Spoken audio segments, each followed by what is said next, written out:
If you have been watching this channel over the past few days, you already know what is coming.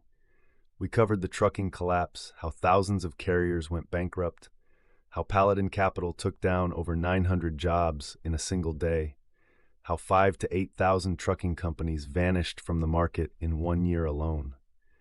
Then we covered the farm bankruptcy crisis, how farm filings rose 46% in 2025, how Wisconsin saw a 700% increase in a single year, how over 160,000 farms quietly shut down since 2017 without a single headline.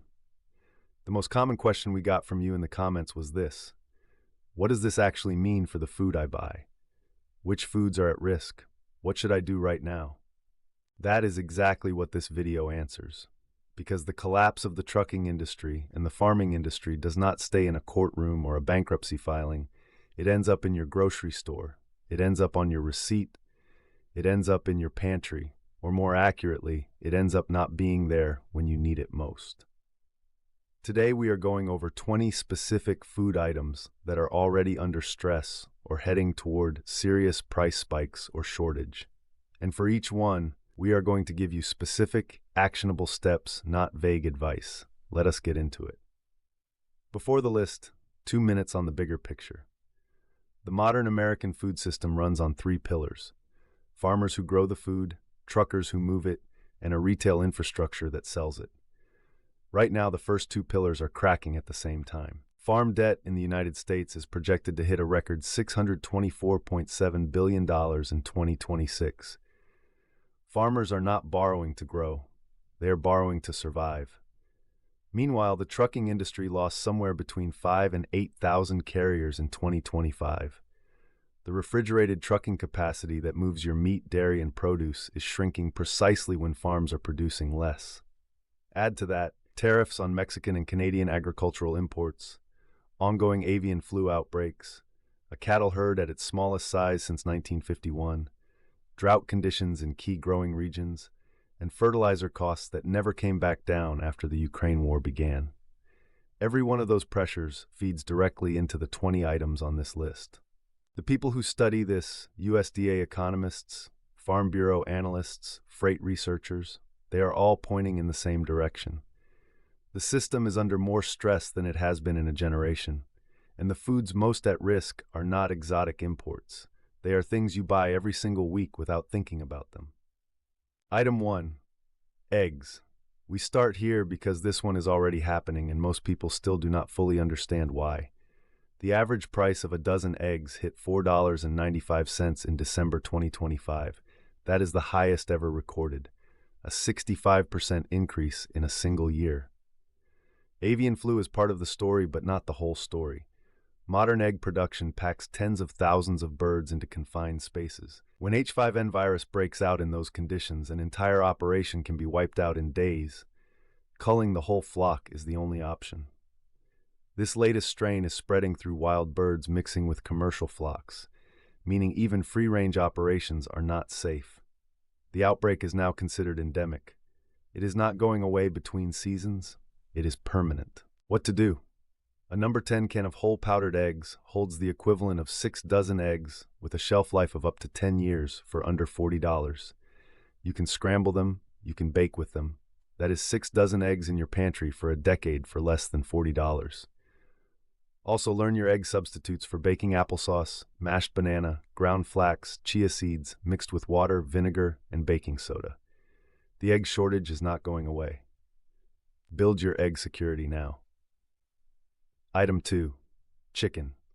Americans consume almost 22 million chickens every single day.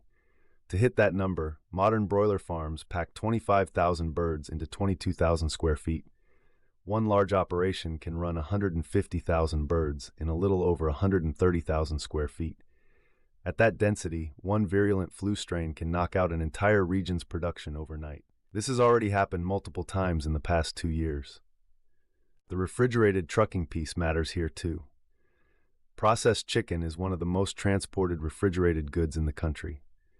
As reefer capacity shrinks, the cost of moving chicken from processing plant to store goes up. That cost ends up in the price per pound. What to do? Buy whole chickens and portion them yourself. you pay significantly less per pound than for pre-cut packages. Consider canning or freeze-drying chicken at home when prices are lower. And seriously, build plant proteins into your regular diet now. Lentils, beans, chickpeas, quinoa. Green peas alone deliver 9 grams of protein per cooked cup, more than an ounce of steak.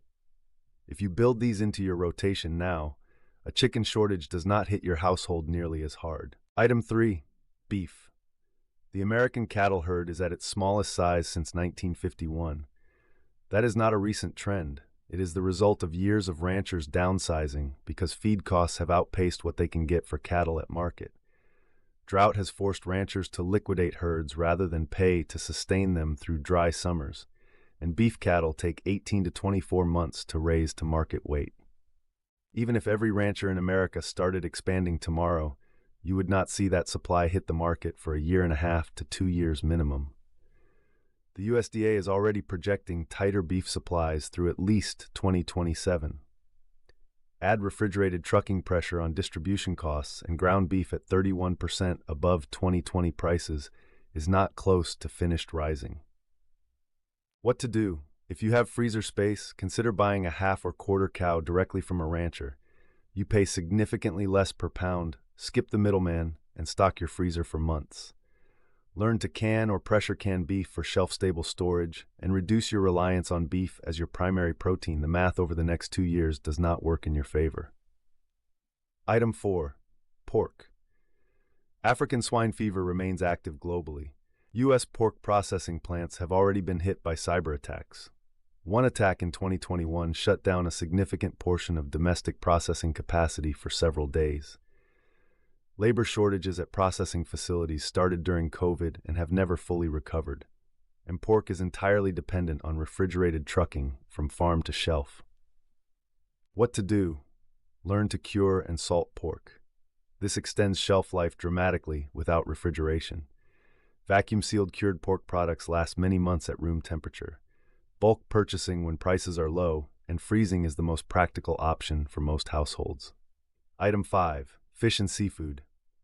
Wild-caught fish is increasingly expensive as global stocks face pressure from overfishing and changing ocean temperatures. Farmed fish operations are more stable, but have their own supply vulnerabilities. Canned fish prices have risen consistently as both raw material and aluminum costs have increased. What to do? Canned tuna, sardines, salmon, and mackerel should be a core part of your food storage. Dense protein, omega-3 fats, shelf life of 3 to 5 years. Buy in bulk when on sale. If you have fishing access, learn to preserve your own. Both smoking and home canning are practical skills with real long-term value. Do not overlook seafood as a protein category just because it is not in the headlines. Item 6. Butter. The USDA flagged ongoing labor and freight shortages as key limiters of butter supply back in 2022, and those conditions have not meaningfully improved. Butter production dropped nearly 3% in that year alone, while prices jumped 40%. The pipeline from dairy cow to store shelf is long, refrigerated, and expensive. Any disruption to that chain shows up on shelves quickly because butter only has about 3 months of shelf life under normal refrigerated storage. The good news is butter is one of the foods where your preservation options are excellent. First, learn to can butter. Melt it, pour it into mason jars heated to at least 220 degrees, seal immediately. Stored cool and dark, canned butter lasts 3 years or more. This method dates back to the Alaska Gold Rush, and the U.S. Navy was doing it by 1912. Second, make ghee. Ghee is clarified butter, milk solids removed, with a non-refrigerated shelf life of 9 months, unopened, and a year or more refrigerated. Start with at least a pound of unsalted butter. Melt it in a saucepan to between 220 and 245 degrees. Skim the foam continuously until nearly transparent. Raise the heat above 265 degrees to brown the milk solids at the bottom. This creates the characteristic nutty flavor. Strain into a jar through a coffee filter. That is the entire process. Do not wait for the supply to run short before you learn it. Item 7. Milk and cheese. Fresh milk has one of the shortest shelf lives of any grocery staple. It is entirely dependent on an unbroken cold chain from dairy to consumer. Any refrigerated trucking disruption in a given region can create local milk shortages within days, even when national supply is fine. What to do? Powdered whole milk stored with oxygen absorbers lasts 20 to 25 years and deserves a place in every household's food storage. For cheese, hard varieties can be waxed at home to dramatically extend shelf life without refrigeration, a skill common before modern refrigeration that is entirely practical today. Parmesan, aged cheddar, and Gouda waxed properly last a year or more at room temperature. These three dairy items, butter, milk, and cheese, share the same upstream vulnerabilities: dairy herd pressure from high feed costs, refrigerated trucking dependency, and a processing chain that is longer and more fragile than most people realize. Build your dairy security now while the options are still available and the prices are still manageable. Item 8. Wheat flour. Multiple countries are already facing wheat shortages. Russia and Ukraine together account for nearly 30% of global wheat exports, and that supply chain has been disrupted since the war began with no resolution in sight. China's continued grain hoarding is compressing global reserves.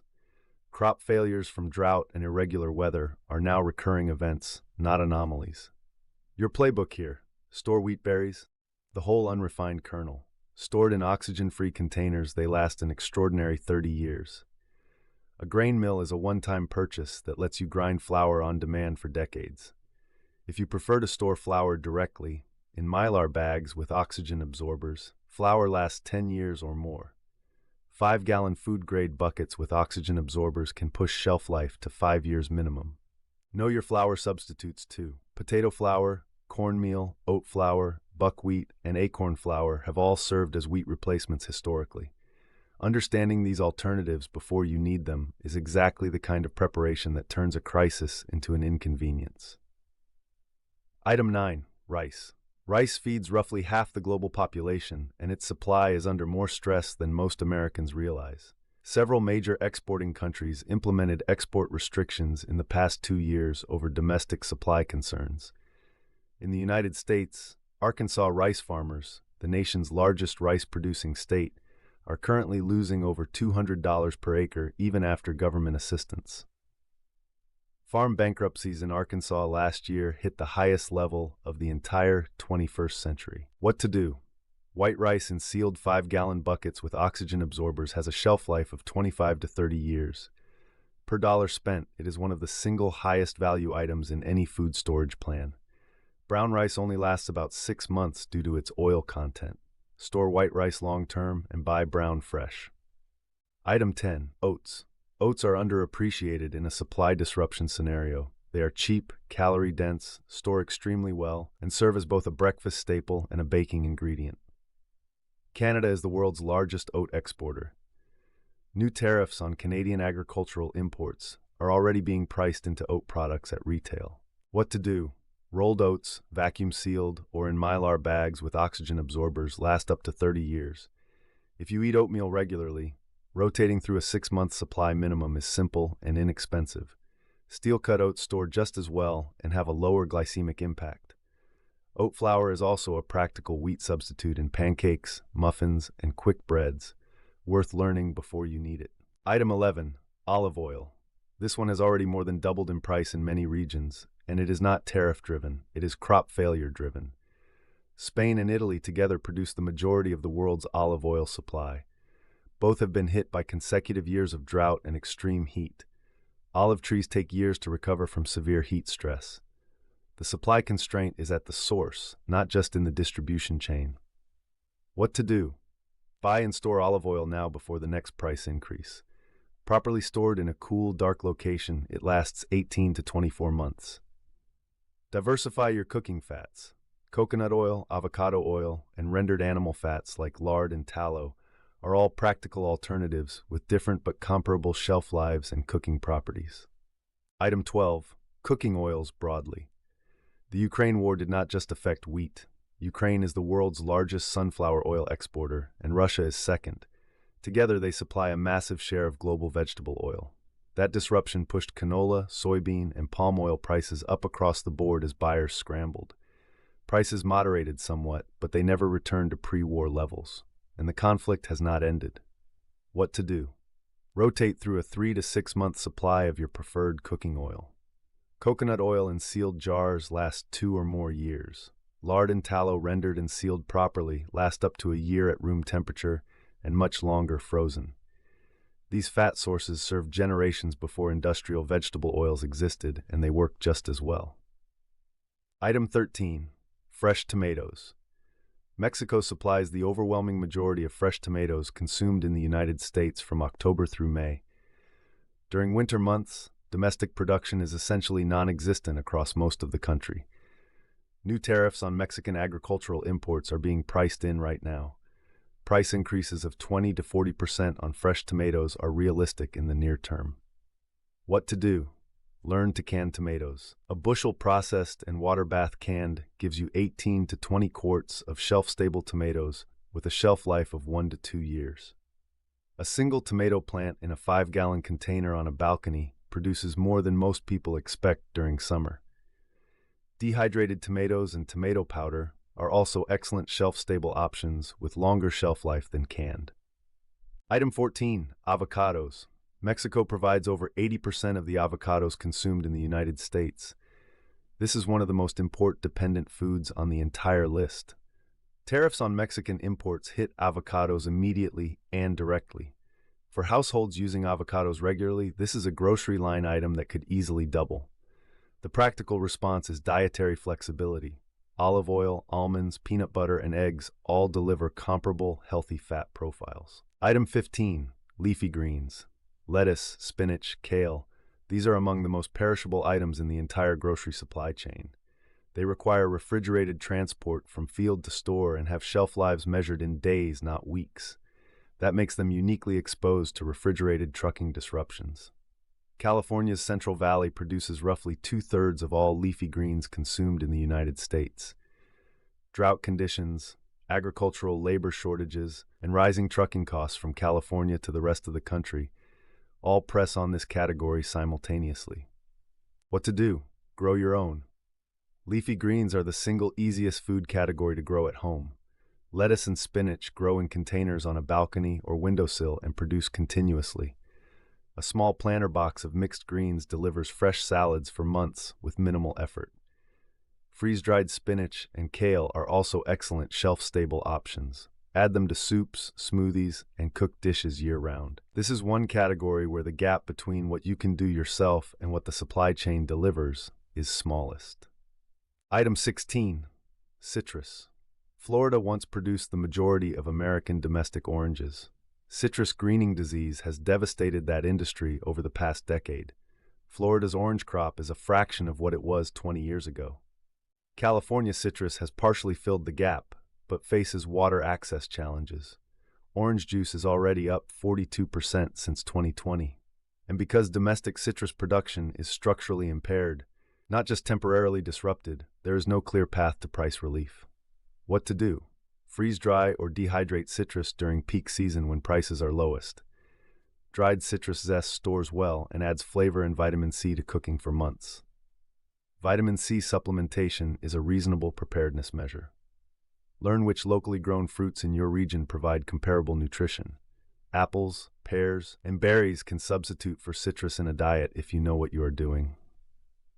Item 17. Coffee. Coffee prices are up 30% since 2020, and the trajectory is not improving.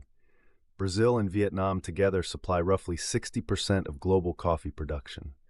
Both have faced significant weather disruptions in recent growing seasons. And because coffee trees take 3 to 4 years to reach full production after planting, there is a multi-year lag between a bad growing season and supply chain recovery. What to do? Green unroasted coffee beans stored in sealed containers last up to 2 years and can be roasted at home with equipment as simple as a cast iron pan. Roasted whole beans sealed with oxygen absorbers last 6 to 12 months. If coffee is a daily household staple, a rotating several-month supply is increasingly important and entirely practical. Item 18. Canned goods. This one is about the packaging as much as the contents. Aluminum prices have risen significantly over the past 2 years, driven by energy costs in smelting and supply chain disruptions in bauxite mining. The cost of producing a can has gone up, and that cost flows directly into every canned good on the shelf. Beyond price, canned goods are among the most logistics-dependent items in the grocery store. They travel in high volumes on large trucks from processing facilities to regional distribution centers to individual stores. Trucking disruptions create availability gaps even when the underlying food supply is technically adequate. What to do? Canned goods with a shelf life of 2 to 5 years are one of the most efficient and cost-effective food storage strategies available. Buy an extra can of everything you already use regularly and rotate through it. Soups, beans, vegetables, meats, fish. A well-stocked pantry of canned goods bought at today's prices provides both financial protection against future price increases and supply security against disruption. This is not prepping in the extreme sense. This is just buying your groceries 6 months in advance. Item 19. Sugar. The United States produces sugar domestically from both sugarcane and sugar beets, but both face weather disruption and input cost increases. Florida sugarcane is exposed to hurricanes. Upper Midwest sugar beets face drought and flooding pressure. Globally, India and Brazil have implemented export restrictions at various points in recent years in response to domestic supply concerns. When major exporters restrict supply, global prices spike fast. And because sugar is an input into hundreds of processed foods, the downstream effects are broad. What to do? White granulated sugar stored in sealed airtight containers lasts indefinitely if kept dry. There is no known expiration. This makes it one of the cheapest and highest value pantry staples per dollar you can stockpile. Honey is a comparable sweetener with an even longer shelf life. Properly sealed honey does not expire, full stop. Build both into your food storage. Item 20. Frozen vegetables. This category sits at the intersection of farm-side supply disruptions and cold chain logistics. Frozen vegetables require unbroken refrigerated transport from processing facility to store, which means direct exposure to refrigerated trucking capacity reductions. And the farms that supply frozen food processing plants face all the same bankruptcy and closure pressures we have covered in detail. What to do? A chest freezer and a vacuum sealer are among the most valuable kitchen investments you can make right now. Buy vegetables in bulk during peak season and freeze them yourself. This sidesteps the retail cold chain entirely. A home freeze dryer gives you 25-year shelf-stable vegetables that retain flavor, color, and nutrients almost identically to fresh. Before we get to the outro, I want to address something that comes up in comments constantly. When are prices going to come back down? The honest answer is, for most of these 20 items, they are not. And here is why. There is something called menu cost theory in economics. Businesses are far more willing to raise prices than to lower them. When you lower your prices, customers treat that as the new baseline. Then when costs go up again, and they always do, raising prices feels like a betrayal. So businesses keep prices elevated and protect margins. You see this across every food category. Beyond pricing psychology, the structural damage is not reversible quickly. When a trucking company goes bankrupt, those trucks do not reappear in 6 months. When a farm closes and the land is absorbed by a corporate agricultural firm, that land does not immediately go back into production at the same volume. The recovery lag is measured in years, and there's a deeper dynamic that nobody wants to say out loud. We are in the middle of a major consolidation across both farming and trucking. Small and medium operators are going bankrupt. Who is buying their assets? Large corporations, agricultural investment firms, private equity-backed logistics companies. Corporate farms are optimized for margin, not for community relationships or legacy pricing. When a family farm that sold locally at thin margins is replaced by a corporate operation targeting maximum return, prices go up. Same with trucking. Fewer competing carriers means higher shipping rates, and higher shipping rates end up in your grocery bill. The system is consolidating, and consolidated systems almost always result in higher prices for the consumer at the end of the chain. That is you. Total farm debt at a record $624 billion, a cattle herd at a 70-year low, 5,000 to 8,000 trucking companies gone in a single year, a refrigerated trucking fleet that is shrinking, not growing, crop failures from drought becoming regular events, tariffs on our 2 largest agricultural trading partners. This is not one bad season. This is not one bad company making bad decisions. This is systemic pressure across every link in the food supply chain simultaneously. And the items on this list: eggs, chicken, beef, pork, fish, butter, milk, flour, rice, oils, produce, coffee, all of them are feeling it right now. The question is whether you are going to be ready when it gets worse. Supply chain failures, elevated fertilizer costs, avian flu that is now endemic, corporate consolidation swallowing family farms, the war in Ukraine still disrupting global grain and oil exports, tariffs on our biggest agricultural trading partners, a trucking industry bleeding thousands of carriers per year, a cattle herd at a 70-year low, farm debt at a record $624 billion. None of this happened overnight, and none of it resolves overnight. The 20 items we covered today, these are not specialty foods or exotic imports. These are the things most American households reach for every week without thinking about it. Eggs in the morning, butter on the bread, chicken for dinner, coffee to get through the afternoon, flour for the weekend baking, rice with everything. The system that delivers those things to you is under more stress than it has been in a generation. And the people who built it, the farmers in Iowa and Arkansas and Wisconsin, the truck drivers making overnight runs to keep distribution centers stocked, they are disappearing. Not because they failed, because the math stopped working, because costs went up faster than the prices they could charge, because the banks and the lenders and the insurance companies structured deals that were never designed to protect the people doing the actual work.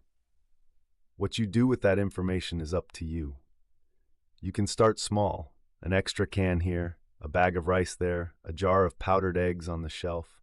You do not have to overhaul your entire household this weekend, but every single item on this list is something you can act on today. And acting today, while supplies are still available and prices are still manageable, is exactly when it makes sense to act. The window where preparation is easy is not permanently open. Every farm that closes and every trucking company that goes bankrupt narrows it a little more. We will keep covering this as it develops. Subscribe and hit the bell so you catch every update. And if you have not seen our videos on the trucking collapse or the farm bankruptcy crisis, those are the foundation for everything we covered tonight. They are linked on screen right now. Stay sharp. We will see you in the next one.